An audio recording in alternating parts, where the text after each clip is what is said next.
Doctor Krishnaveni, நம்மளோட நாட்டுல வந்து இந்த ஸ்லீப்போட ப்ராப்ளம். ஏன்னா நல்லா கொரட்டை விட்டு தூங்கினா அது நல்லா தூங்குறோம் அப்படின்னு எல்லாரும் நினைக்கிறாங்க.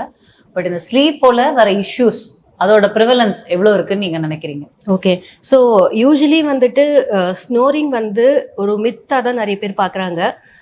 ஸோ நம்ம ரொம்ப மோஸ்ட்டாக பேஷண்ட்ஸ் கிட்ட ஸ்னோரிங் இருக்கா அப்படின்னு கேட்டால், ஸ்னோரிங் வந்துட்டு எனக்கு இருக்குது, ரொம்ப டயர்டாக இருந்தால் வந்துட்டு எனக்கு அந்த மாதிரி கொரட்டை வரும். அப்படி இல்லை எனக்கு ரொம்ப கொரட்டை வந்துச்சுன்னா நான் ஒரு சைட் திரும்பி படுத்தேன்னா எனக்கு அது கேட்டுரும். அப்படி இல்லை பின்னாடி யாராவது என்னை தட்டினாங்கன்னா எனக்கு அந்த ஸ்னோரிங் சரியாயிடும். இந்த மாதிரி நிறைய மித்ஸ் வந்துட்டு போயிட்டுருக்கு.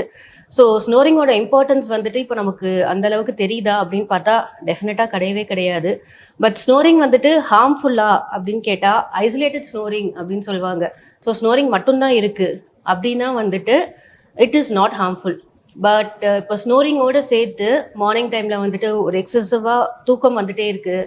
இப்போது காலையில் உட்காந்துருக்கும் போதே டிவி பார்க்கும்போது இல்லை பேப்பர் படிக்கும்போது ஜாஸ்தியாக தூங்கிட்டே இருக்கீங்க. அப்படி இல்லைன்னா வந்துட்டு உங்கள் பார்ட்னர் வந்துட்டு நீங்கள் நைட் தூங்கும்போது நைட்டில் ஒரு 2 செகண்ட்ஸ் 3 செகண்ட்ஸ் போல் மூச்சு நின்றுட்டு மறுபடியும் வருது அப்படின்னு சொல்லிட்டு சொல்கிறாங்க. இப்படிலாம் ஸ்னோரிங்கோட சில சிம்டம்ஸ் இருக்குது அப்படின்னா வந்துட்டு that is definitely harmful. So அதுக்கு பேர் வந்துட்டு அப்ஸ்ட்ரக்டிவ் ஸ்லீப் ஆப்னியான்னு சொல்லுவோம். So that definitely needs a evaluation.